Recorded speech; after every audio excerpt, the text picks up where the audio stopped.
Darvin, as some of the matchups switch around in that second half, like we had Rui a lot more, even defending Jokic, AD off of him some. When did you decide to go to that adjustment, and how much do you think it keyed the comeback if you fell short? Well, just, pivoting within the game, making a slight adjustment. Wanted to take A off as being the initial line of defense, and hopefully, Rui could turn him, make him go east-west a little bit more.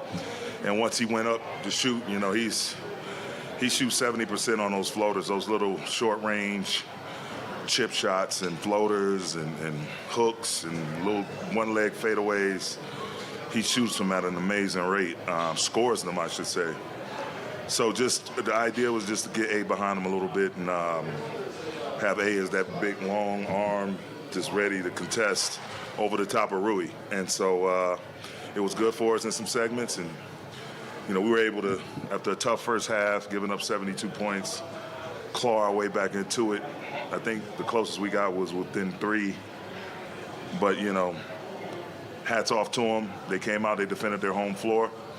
A lot of long rebounds. We gave them way too many second chance points, offensive rebounding opportunities, and 50-50 balls for that matter. That we got to be better in transition. And, we can't foul them. We got to be more disciplined showing our hands when we're guarding the ball and guarding those guys around the rim, in the post, and whatnot. I know it just ended, but they made almost 50% from three-point tonight. Is that something you got to get out there more, or is it more cutting out the passing lanes? I just think it's a little bit of everything, man. It's a talented team. It's very few one-trick ponies that make it this far. And so, they're able to put pressure on you in the paint, pressure on you from the three-point line, very capable shooters, some of which are elite.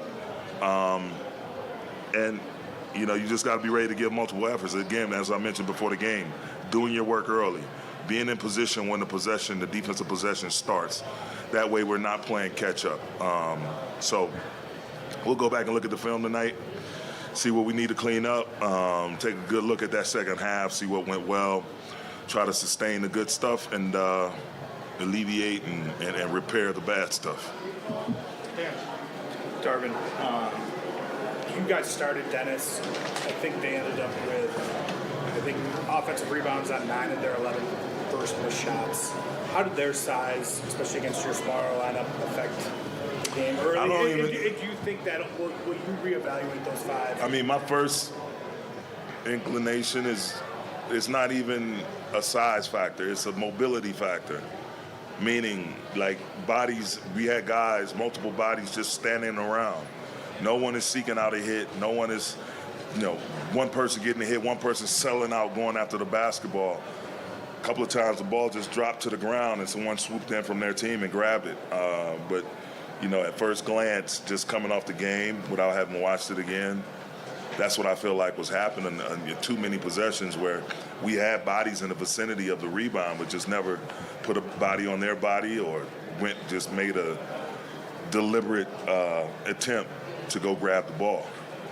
You talk about the game plan. When you put Rui on Jokic in the fourth quarter at 80 moment, what would that sort of thing be for you guys? You guys continue that throughout the game? Well, I mean, it's not any one coverage that you're going to be able to stay in versus that kid. Like, there's no one person that's going to stop him. It has to be done by committee. And you have to switch up. You have to switch up matchups at times, and you have to switch up coverages. And so we didn't want to go too deep into the in-game adjustments. And it's still that ultimate chess game. So we were comfortable with the results. Gave us a chance to get back into the game. And it's one of the things we know if we need to go back to it, it's there. But along with several other things that we didn't unveil tonight.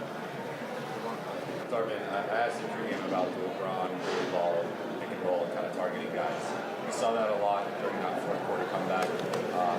Is that something you feel like you guys could do more in game 2 in the first half? What did you just kind of see with the way LeBron was able to get downhill and draw fouls? Yes, I mean, absolutely. It has to be a part of it, and our plan of attack. And then, having said that, Murray was in foul trouble, and so he was the obvious target to try to go at. And just in general terms, you want to make him and Jokic work on this side of the ball. Michael Porter Jr., these guys, you want to try to make them work.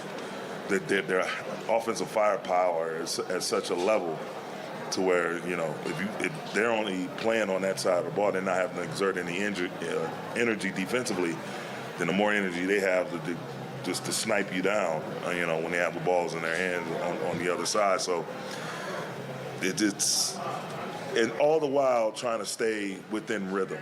We don't want to start playing up against the shot clock because we're taking all day to get a particular matchup or get a guy into the action.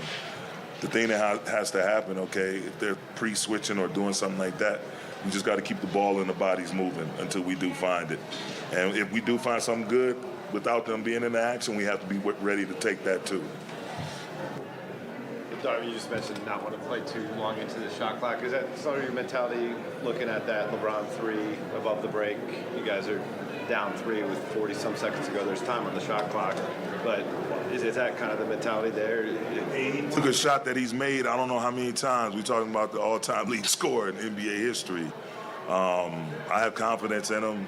It always can be argued, okay, is this the right shot to take now or is it? But if he hits it, we're not having this discussion. So I want all my players to be confident, and he is definitely confident at the top of that list, and I trust this field. It's been times we wanted him to take certain shots. He won't take them, and we find something better on the backside or underneath if they're trying to force him a certain direction or double team him late or whatever. So he definitely has my trust in all of those regards.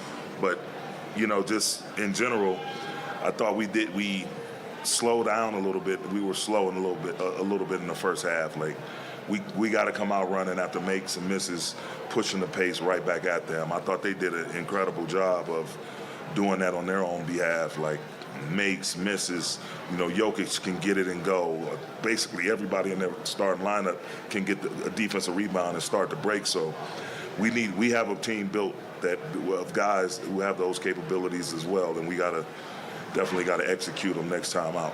Last one, man. Darvin, you guys haven't been in this position so far this postseason, down 0-1. Were you optimistic, though, with enough of what you saw in the second half when it comes to, limiting them a little bit more defensively, the things you guys found offensively? Did you see enough to still leave this game and feel relatively good despite the loss? Yeah, I mean, we woke up and I thought we started digging in and playing a little bit with a little more urgency. But there's no doubt in my mind, when we come out for game 2, we'll be ready. We'll go back and do what we need to do for our team physically, start the recovery process now, break down the film, watch what we need to watch. But thank God it's the best of 7. It's not the NCAA tournament. It's the first of 4. We'll be okay, trust me.